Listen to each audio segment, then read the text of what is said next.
नित्य नियम कर्म के बारे में श्री कपिल भगवान बता रहे हैं। ज़्यादा तो नहीं, क्योंकि हर व्यक्ति का नित्य नियम कर्म की पद्धति अलग अलग होती है संप्रदाय के अनुसार, गुरु के अनुसार, लेकिन फिर भी थोड़ा सा हम सबको ये जानना आवश्यक है कि हमको प्रातःकाल उठ करके कैसे अपने दिन की शुरुआत करनी चाहिए, घर में कैसे पूजा करनी चाहिए, क्या खाना चाहिए।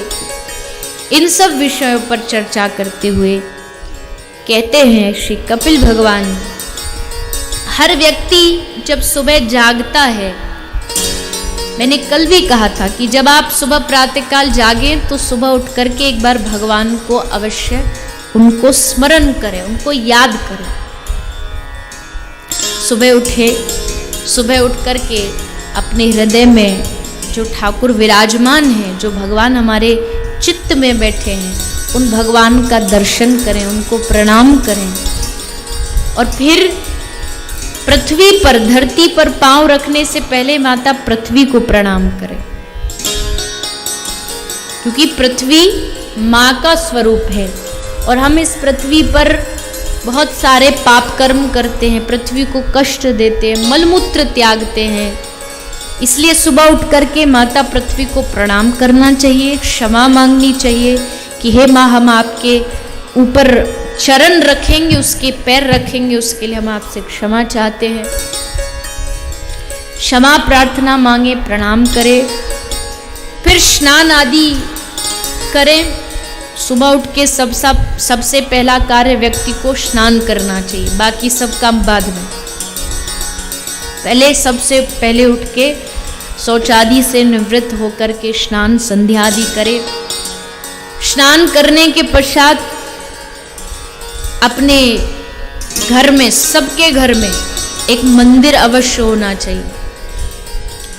उस मंदिर में या तो भगवान का चित्र होना चाहिए और अधिक अच्छे से पूजा करना चाहते हो तो अपने अपने घरों में या तो भगवान की, राधा कृष्ण की मूर्ति रखें या लड्डू गोपाल जी की मूर्ति रखें, राम सीता की मूर्ति रखें, शिवलिंग रखें, जिनमें आपकी श्रद्धा हो एक मूर्ति रखें और फिर उनकी सेवा करें। कितने लोग हैं जिनके घर में लड्डू गोपाल जी हैं?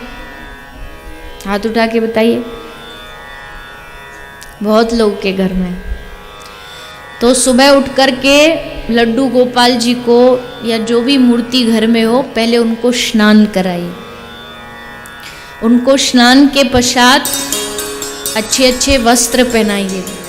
जैसे आप कहीं जाते हैं ना घूमने, कहीं भी गए हो, किसी की शादी में जाते हो या बाजार जाते हो, तो सबसे पहले याद आता है कि बेटा के लिए, बेटी के लिए ये कपड़े ले जाऊं।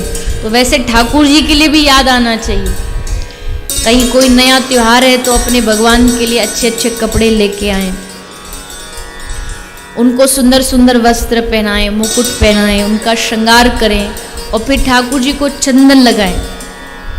और भगवान को चंदन लगाने के बाद सबको अपने मस्तिष्क पे भी थोड़ा थोड़ा चंदन लगाना चाहिए। माथे पर सबके, जो भी सनातनी अपने आप को मानता है, सनातन धर्म से जुड़ा हुआ हर व्यक्ति को हर रोज माथे पे थोड़ा सा चंदन लगाना चाहिए। आप कहोगे हम चंदन लगाएंगे तो पड़ोसी हंसेंगे, तो हंसने दो, क्या फर्क पड़ता है। एक दिन हंसेंगे, 2 दिन हंसेंगे, एक दिन मजाक बनाएंगे, 2 दिन मजाक बनाएंगे तो सुन लो। और जब तक मजाक नहीं बनेगा तब तक भगवान भी कैसे खुश होंगे। भगवान जब देखेंगे कि इसका अब हंसी उड़ने लगी तो भगवान समझ जाएंगे अब ये कुछ कर रहा है। हंसी तो उसी की उड़ती है ना जो कुछ करता है। तो माथे पर चंदन लगाने में किसी को भी शर्म नहीं आनी चाहिए। माथे पर चंदन ये भक्त की पहचान है, ये वैष्णव की पहचान है। अब आप कथा में आ रहे हो अभी तो खैर, तो आपके माथे पे चंदन लगाया जाता है। अब आप कहीं बाजार भी चले जाओ तो उसको पता चल जाएगा कि ये आदमी कथा से आ रहा है, पहचान हो जाती है। जैसे आप जो माताएं हैं माथे में सिंदूर लगाती है, इसका मतलब क्या कि ठाकुर जी हमारा कोई पति है। तो वैसे माथे का चंदन भी बताता है कि हमारा कोई पति है, जगत पति है। ठाकुर जी हमारे और हम उनके शरणागत हैं। ये चंदन लगाना इस बात का प्रतीक है। तो माथे पे चंदन और गले में कंठी, गले में तुलसी धारण करना भी ये भक्त की पहचान होती है। आपके अंदर भजन नहीं भी है ना, आप भक्ति नहीं भी जानते हो, कुछ नहीं जानते भजन करना, पर माथे पे चंदन और गले में कंठी धारण करके रखो। धीरे धीरे धीरे ये कंठी, ये तुलसी आपका मन भगवान में धीरे धीरे जोड़ दे। तो ये दो चीजें आप जो जितने भी लोग यहाँ कथा सुन रहे हो, आपको ये कथा के बाद भी करनी है। आज ही जब जाओ तो बाहर कंठी टंगी हुई है, तुलसी लेके जाइएगा, गले में तुलसी माला पहनिएगा। गले में कितना भी सोना पहन लो, भवसागर से पार सोना नहीं करवा सकता। भवसागर से पार तो ये तुलसी ही लेकर के जाएगी। कितने भी हीरा मोती पहने वो थोड़ा भव से पार कराएंगे, पर तुलसी पहनने से, शास्त्र कहता है तुलसी गले में धारण करने से, और तो कुछ पता नहीं पर ये पक्का है कि नरक नहीं जाओगे। नरक में एंट्री नहीं हो सकती। नरक में जब घुसाते तो पहले देखते ना स्वरूप ऊपर से नीचे तक, देखेंगे माथे पे चंदन है, गले में कंठी है, तो कौन नरक लेके जाएगा हम।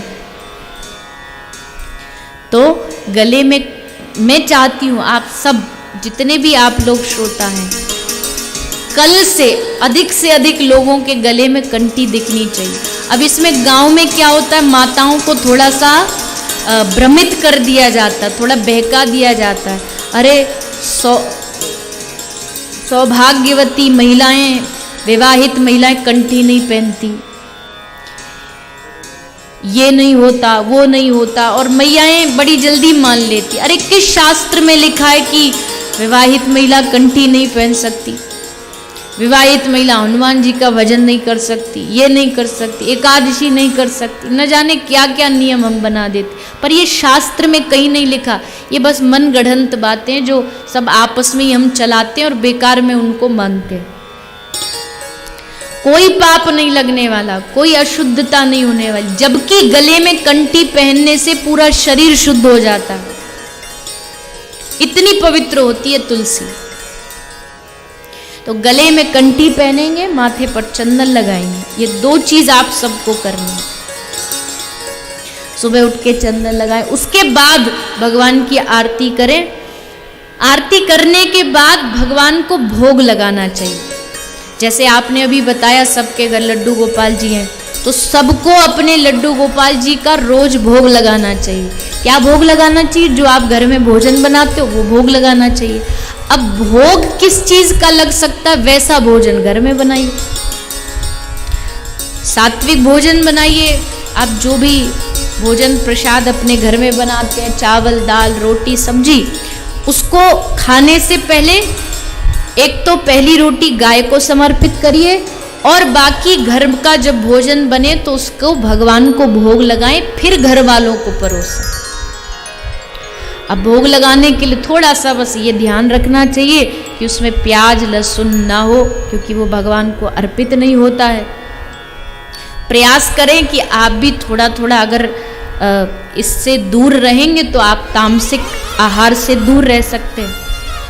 और भोजन जो भी उसमें तुलसी पत्र डाल के, तुलसी का पत्ता डाल के भगवान को भोग समर्पित करें। एक सबके घर के आंगन में तुलसी होनी चाहिए। भक्त के घर की पहचान ही यही है कि उसके आंगन में तुलसी रहती है। जब विभीषण गए लंका, हनुमान जी गए लंका में जलाने के लिए, तो उन्होंने केवल विभीषण का घर नहीं जलाया। क्यों? क्योंकि आंगन में तुलसी थी। तो समझ गए कि ये कोई भगवान का भक्त है, इसलिए उसका घर नहीं जलाया। तो आंगन में सबके तुलसी होनी चाहिए। आंगन में तुलसी का होना ये एक भक्त की पहचान है। पहले जब कोई, पहले के जमाने में घर जाते थे ना, तो सबके घर के आंगन में बड़ी बड़ी तुलसी का बिरवा होता था, और दरवाजे पर लिखा होता था अतिथि देवो भव, या स्वागतम, या जो भी आजकल किसी के घर जाओ तो दरवाजे पे लिखा होता कुत्ते से सावधान, घर के आंगन में बंधा होता कुत्ता, और उससे पहचान का अर्थ क्या होता है? मैं कोई ऐसा नहीं कि घर में आंगन में हमने गायों को तो निकाल दिया, गायों को तो अपने घरों से निकाल दिया और कुत्तों को घर में पालते हैं। अब लोग कहेंगे नहीं हम तो उनसे प्रेम करते हैं, हमको तो कहते हैं हर जीव में दया होनी चाहिए, सबके प्रति दया होनी चाहिए। जब सबके प्रति दया होनी चाहिए तो आपका जो खुद घर में रखते हो उससे तो इतना प्रेम करते हो, और बाहर कोई पशु ठंड में मर जाए उसकी तरफ ध्यान भी नहीं देते, तो ये कैसा पशु प्रेम हो सकता है? या तो आप सबसे ही प्रेम करेंगे या फिर आप किसी से नहीं करेंगे। ये प्रेम का विधान है। तो भक्त के घर की पहचान है कि उसके आंगन में तुलसी होगी और उसके घर में एक सुंदर सा मंदिर होगा। ये बातें मैं आपको इसलिए बता रही हूं क्योंकि मुझे ऐसा लगता है कि आप सब कथा में आए हो तो यहाँ से कुछ चीजें ऐसी होनी चाहिए जो आप अपने जीवन में कथा के बाद भी बना करके रखें। कथा के बाद भी आप उन बातों को अपना सकें, उनको अपने जीवन में स्थान दे सकें।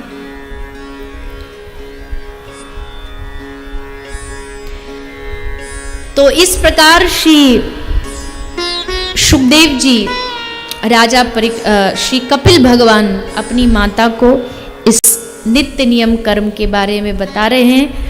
आप सब अपने दिन की शुरुआत भगवान की पूजा आरती भोग और उसके बाद हर व्यक्ति को अपने दिन की शुरुआत कम से कम एक माला से जरूर करनी चाहिए। माला मतलब तुलसी की माला लें, उससे जाप करें। अगर आपके गुरु हैं, उन्होंने जो मंत्र दिया है उस मंत्र का जाप करें। अगर गुरु नहीं है तो महामंत्र का जाप करें। महामंत्र कौन सा? किसको बोलते हैं महामंत्र? जो हम कथा में नाम संकीर्तन करते हैं, हरे कृष्ण कृष्ण कृष्ण हरे हरे, हरे राम राम राम हरे हरे। अगर किसी ने गुरु अभी तक नहीं धारण किए हैं तो वो इस महामंत्र का रोज एक माला अवश्य जाप करना है। हर व्यक्ति को करना चाहिए, बच्चा हो बूढ़ा हो जवान हो। भजन के लिए कोई उम्र थोड़ी होती है। आप बच्चे को कहने नहीं अभी तो बालक है, ये क्या करेगा? भजन की कोई उम्र नहीं। जिस दिन से भगवान कृपा करे भजन में लग जाना चाहिए, चाहे बचपन हो चाहे बुढ़ापा हो। तो दिन की शुरुआत एक माला से करें। उसके बाद आप अपने दिन में जो भी काम धंधा नौकरी इत्यादि जो करना है करते रहें। याद आता रहे तो साथ साथ में नाम जप करते रहें। और उसके बाद अगर संभव हो सके तो थोड़ी देर, अगर पूरा परिवार शाम को बैठ करके 5 मिनट भी अगर भगवान के नाम का थोड़ा कीर्तन करे तो उस व्यक्ति के जीवन में कभी भी कलयुग का प्रवेश नहीं होगा। कलयुग उसका कुछ नहीं बिगाड़ पाएगा। जो घर परिवार एकत्रित होके थोड़ी देर भगवान नाम का साथ में संकीर्तन करते हैं। तो ये सारे नियम ऐसे हैं जो बहुत बहुत साधारण है और सबको अपनाने चाहिए और करने चाहिए ताकि हमारा इससे जीवन सार्थक हो सके। क्योंकि शास्त्र कहता जब हम गर्भ में थे तब भगवान से सब वादा करके आए थे कि भगवान हम आपकी खूब भक्ति करेंगे, पर यहाँ के सब भूल जाते हैं। तो उस वादे को याद रखना है हमें और भगवान का नाम स्मरण हमें करते रहना है। ये सारी चीजें छोटी छोटी अपने जीवन में अवश्य अपनानी है।